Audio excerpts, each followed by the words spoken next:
રાજકોટમાં ફૂડ વિભાગે શહેરના વિવિધ વિસ્તારોમાં તપાસ હાથ ધરી હતી કે જેમાં ખાદ્ય પદાર્થોની ગુણવત્તા અને સ્વચ્છતાને લગતી ગંભીર ખામીઓ સામે આવી છે.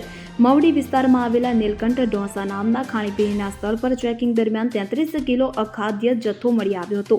મળતી માહિતી અનુસાર ફૂડ વિભાગે જેનો નાશ કર્યો છે. આ અખાદ્ય પદાર્થોમાં વાસી સાંભાર અને મંચુરિયનનો સમાવેશ થાય છે. આ ઉપરાંત સાધુ વાસવાણી રોડ પર આસ્થા એન્ટરપ્રાઇઝમાં તપાસ કરતા 28 કિલો વાસી પનીર જપ્ત કરવામાં આવ્યું.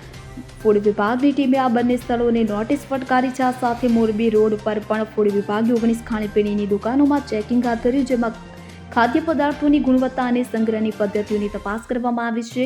આરોગ્ય વિભાગ દ્વારા મસાલા માર્કેટમાં પણ ચેકિંગ કરવામાં આવ્યું હતું. શહેરના નાના મોવા પાસે આવેલી શ્રીરામ મસાલા માર્કેટમાં ચેકિંગ કરવામાં આવ્યું હતું. અહીંથી મરચા, હળદર, અનાજ સહિતના સેમ્પલ લેવામાં આવ્યા હતા.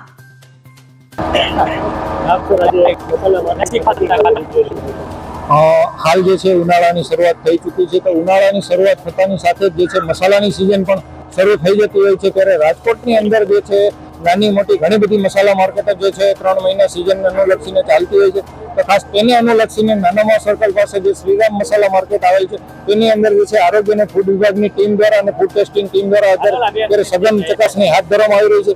આ શ્રીરામ મસાલા માર્કેટની વાત કરીએ તો તેની અંદર જે છે અનાજ, કઠોળ, મસાલા અને મરચાના અલગ અલગ જે છે 30 જેવા જે છે સ્ટોલ આવેલા છે. તો આ બધા સ્ટોલની અંદર હાલ જે છે સઘન ચકાસણી કરવામાં આવી રહી છે અને બધા અલગ અલગ સ્ટોલમાંથી અલગ અલગ અનાજ, કઠોળ, મસાલા અને મરચાના જે છે સેમ્પલ લેવાની પણ કામગીરી કરવામાં આવી રહી છે. આ સેમ્પલ લઈને જે છે એને પૃથ્થકરણ અર્થે લેબોરેટરી ખાતે મોકલી આપવામાં આવશે. અને હાલ અમારી જે ફૂડ ટેસ્ટિંગ વાન છે તો તેમના દ્વારા પણ પ્રાથમિક ટેસ્ટિંગ એટલે કે પ્રાઇમરી ટેસ્ટિંગ પણ કરવામાં આવી રહ્યું છે. તો તેની અંદર જે છે ધાણા જીરું છે, હળદર છે, વરિયાળી છે, તો તે બધાનું પણ food testing team food testing વાનની ટીમ દ્વારા જે છે હાલ પ્રાથમિક તેમનું ચેકિંગ પણ કરવામાં આવી રહ્યું છે.